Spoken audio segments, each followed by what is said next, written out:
อันถ่ายโหมดเสื้อของน้องมันให้น้องเบิ่งเด้อแต้มหมดแล้วจะเอาทอเส้นบาร์นี่อยู่ระดับนี้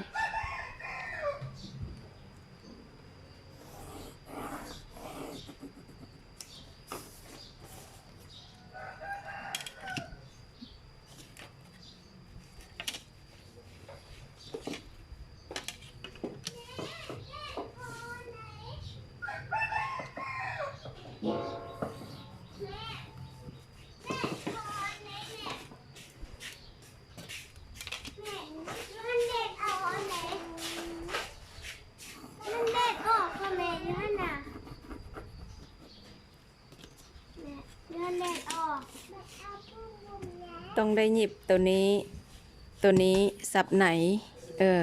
ทางไหนแล้วเป็นตัวเสื้อตัวหนึ่งแล้วก็